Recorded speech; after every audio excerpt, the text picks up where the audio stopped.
Government have fiduciary duty, first of all, to provide their own people, homeless. We have homeless people with disability, people with mental illness, homeless, pregnant women sleeping for 6 months pregnant outside of GPO and different locations. Government able to house more than 50,000 people in a short period of time. Why is it never did for our own people? For 10 years we have homelessness. Why is it didn't provide them 3, 4, 5-star hotels like they did for refugees? In a nutshell, for people who don't know, why are you here hunger striking outside the GPO, and how long have you been at it? I have demands to the government, house all the homeless and vulnerable. You know, we have 1,581 homeless people with disability, which absolutely disgrace. On the 17th of October, there's a International Day fight against poverty, eradication of poverty around the world. So that's a symbolic day. Basically fight poverty, and that's the reason I choose that specific day. It's my 24th day of hunger strike. Irish people will know for hunger striking, like we have Terence McSweeney, who spent 75 days on the hunger strike, you know, and for his belief and to get political recognition as political prisoner in Brixton prison. And we have H. Block, Bobby Sands, and we have Gandhi. You know, he was famous for hunger striking, and I believe hunger striking is a new way of protesting. It's a forgotten Irish tradition which people need to use more often. Obviously, a lot of those demands are regarding bread and butter issues that affect a lot of people. They're the people's ability to house themselves, to pay their bills, and so on, which is becoming increasingly difficult with the energy crisis and so on. What would you say to a government minister who said that all of these things are just too expensive and that the money has to come from somewhere, and so it's not achievable? What would you say to a minister who said that? I believe this recession orchestrated by the TDs and ministers for energy, whatever, who is responsible for that.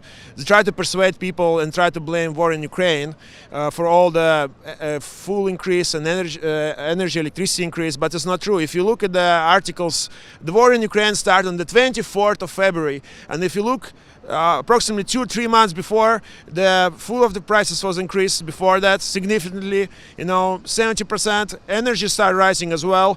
I had an article at home that electricity price increased by 1,800 per year. So if you look at the standing charge last year per day, it was 15 cents per day.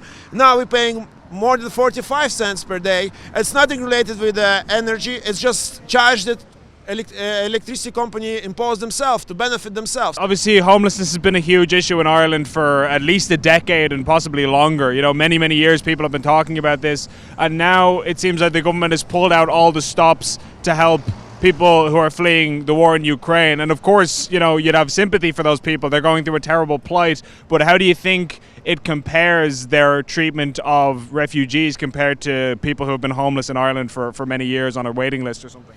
Yeah, refugees, they are homeless themselves. They run from the war. They're homeless people. I support the government, their initiative, what they do, helping other people. Fair play to them. But the government forget that under Constitution they have supposed to provide affordable houses to their own citizens. Government have fiduciary duty, first of all, to provide their own people, homeless. We have homeless people with disability, people with mental illness, homeless, pregnant women sleeping for 6 months pregnant outside of GPO and different locations, going to Dublin City Council, knocking doors of the TDs, and then nothing is done. Fair play to her. On the 7 months of pregnancy, she got some emergency accommodation, which is like worse than a prison. It's absolutely worse than a prison. And as well, if government able to house more than 50,000 people in a short period of time, why is it never did for our own people? We have for 10 years we have homelessness. Why is it didn't provide them 3, 4, 5-star hotels like they did for refugees? I believe the government tried to bring divide. There was mask against mask, vaccinate against vaccinate, and now they try to push slowly the cart with Ukrainian refugees against Irish. Because people are angry, they're waiting, they're homeless themselves, sleeping in the street. sleeping in the street, and suddenly they're able to find so many houses and house all the people. The solution in 21st century, provided by Dara, Brian, and all the ministers and all the political parties and TDs, is a sleeping bag and a tent. And nowadays they don't even provide a tent. So a sleeping bag in the lashing rate, it's absolutely a joke. This is a joke. It's a violation of human rights. I cannot say no words. I think Minister of Housing, Dara, Brian, I actually suggest him 6 months ago in my letters, bring a tent, bring all your advisors and OTDs, and maybe experience what you provide. Sleep in your tool that you provide to people, a sleeping bag. You know, people need houses, not a sleeping bag. Houses we need. People need apartments, you know. This is absolutely a joke. People sleeping, family of 4 or 5 sleeping in the tent, and 2 of the children have disability, you know, with asthma. It's absolutely shocking.